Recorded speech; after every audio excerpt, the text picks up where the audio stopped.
अस्सलाम वालेकुम students, first year आपके बायोलॉजी के चैप्टर नंबर 10 का ऑनलाइन लेक्चर नंबर 10 है बेटा। आज आपने टॉपिक्स देखना है difference between closed circulatory system and open circulatory system बेटा। ठीक है, आज हम 6 डिफरेंस पढ़ेंगे, बाकी नेक्स्ट लेक्चर में हम इस टॉपिक को कवर करेंगे। सो आज का ये पार्ट 1 होगा, difference between close circulatory system and open circulatory system. पहला डिफरेंस बेटा, क्लोज सर्कुलेटरी सिस्टम, मैंने प्रीवियस लेक्चर में बताया था कि ब्लड खून की नालियों से बाहर नहीं निकलता, ब्लड वेसल से बाहर नहीं निकलता, खून की नालियों के अंदर रहता है।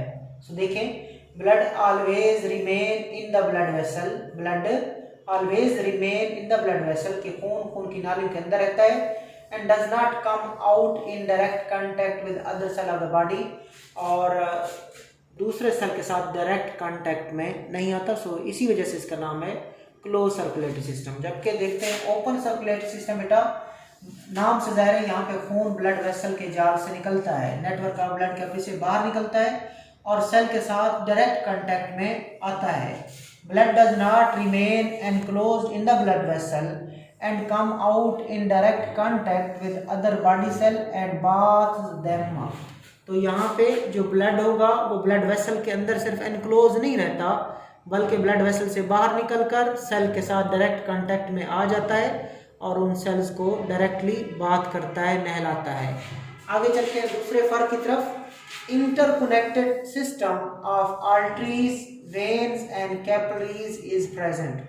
यहाँ पे इंटरकनेक्टेड सिस्टम होता है। आर्टरीज होती है बेटा सबसे पहले, फिर क्या आती है, कैपिलरीज आती हैं, और फिर क्या आ जाती हैं, वेन्स आ जाती हैं। आर्टरीज, कैपिलरीज, वेन, और ये सारे क्या होती हैं, आपस में इंटरकनेक्टेड होती हैं। लिहाजा खून की वेसल्स के अंदर रहता है, ब्लड वेसल के अंदर रहता है।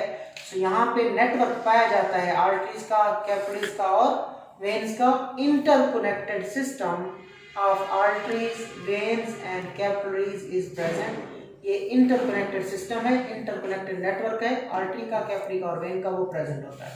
आगे चलते हैं, इधर का दूसरा point, there are no typical arteries, veins and capillaries, and for much of the time blood called hemolymph flows in the cavities or the sinuses of the body, which is called hemocoel, around the viscera called perivisceral sinuses and around the nerve called perineural sinuses। इस point को समझना है बेटा कि जो आपका open circulatory system होता है, यहाँ पे no typical arteries, veins and capillaries are present, कि यहाँ पे खास किस्म की आर्टरी, वेन या कैपिलरीज नहीं होती।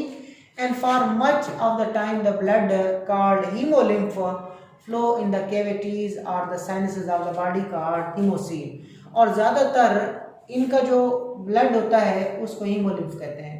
ओपन सर्कुलेटरी सिस्टम वाले जानवरों का जो ब्लड होता है उसको हीमोलिम्फ कहते हैं, और जो हीमोलिम्फ है वो ज़्यादातर फ्लो करता है जिस्म की कैविटीज़ में। कैविटीज़ को साइनसेस भी कहते हैं, और वो साइनसेस, वो कैविटीज़ जहाँ पे ब्लड मौजूद हो, हीमोलिम्फ मौजूद हो, उसका नाम हीमोसील होता है। और ये जगह जो होती है आर्गन के अराउंड भी होती है, विसरा के अराउंड भी होती है, उसको पेरीविसरल साइनस कहते हैं। एंड नर्व कार्ड, और नर्व कार्ड के एक जगह भी होती है, उसको पेरीन्यूरल साइनसेस कहते हैं। ये मैं आपको समझा देता हूँ मिसाल के तौर पर बेटा, ये कोई आर्गन है, इसको बोलते हैं विसरा। क्या बोलते हैं, आर्गन को विसरा कहा जाता है। ठीक है, इस विसरा के गिर्द स्पेस होती है, और ये विसरा के गिर्द क्या है, स्पेस है। इसी स्पेस के अंदर क्या मौजूद है बेटा, इसी स्पेस के अंदर हीमोलिम्फ मौजूद है, हीमोलिम्फ मौजूद है जो इनका ब्लड होता है। ठीक हो गया, तो इसको बोलते हैं पेरीविसरल साइनसेस।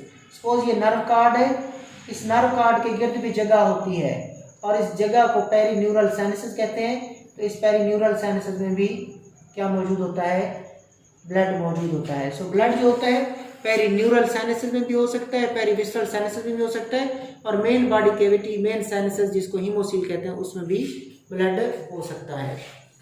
आगे चलते हैं, तीसरा फर्क, exchange of nutrients and waste product between the blood and tissue via tissue fluid occur through the capillaries. चीज़ों का तबादला कैपिलरी के जरिए होता है, और हेल्प कौन करता है, टिश्यू फ्लूइड करता है। So exchange of nutrient and waste product between the blood and the tissues via tissue fluid occur through the capillaries, के जो ब्लड है और जो टिश्यूज हैं वहाँ टिश्यू फ्लूइड के ज़रिए कैपिलरी के थ्रू चीज़ों का तबादला होता है।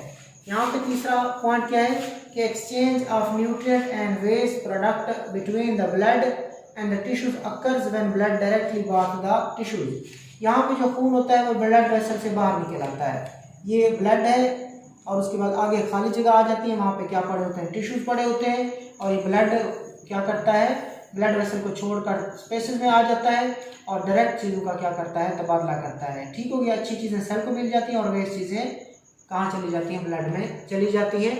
सो exchange of nutrient and waste product between the blood and the tissue occur when blood directly bath the tissues.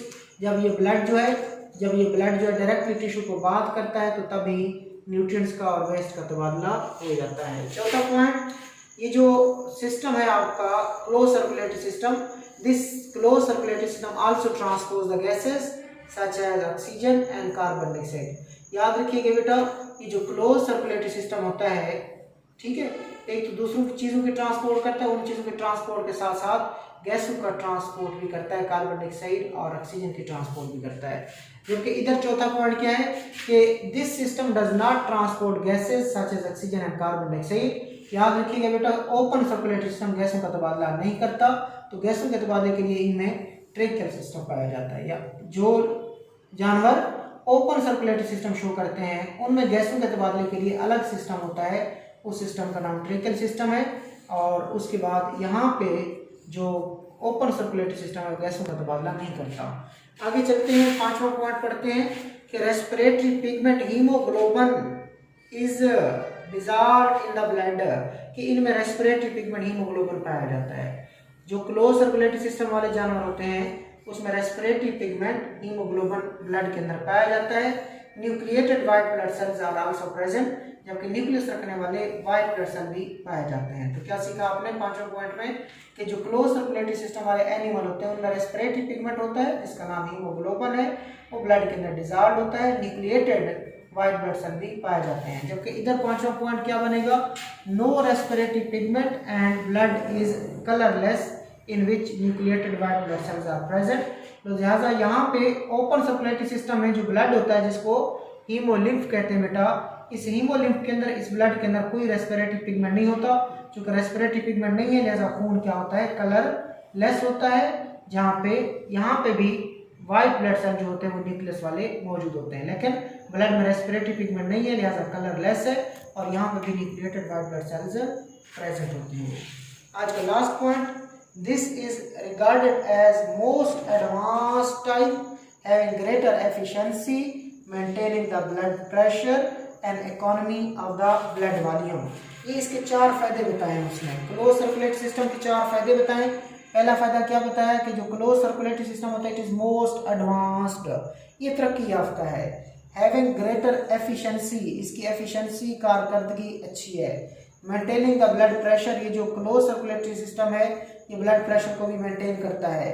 और क्लोज सर्कुलेटरी सिस्टम में चूंकि ब्लड वेसल से बाहर नहीं निकलता लिहाजा there is economy of the blood volume, blood volume की बचत हो जाती है, ब्लड प्रेशर बरकरार रहता है। ये जो सिस्टम है इसकी एफिशिएंसी ज़्यादा है और ये तरक्की याफ्ता टाइप है। इसको उलट करना है, इसके छठे पॉइंट को, this is regarded as primitive, ये पुराना सिस्टम है, ये ट्रांसपोर्ट का प्रिमिटिव सिस्टम है। हैविंग लेसर एफिशिएंसी, इसकी एफिशिएंसी क्या होती है, इसकी एफिशिएंसी क्या होती है बेटा, कम होती है। And does not maintain blood pressure, और ब्लड प्रेशर को मेंटेन नहीं करता।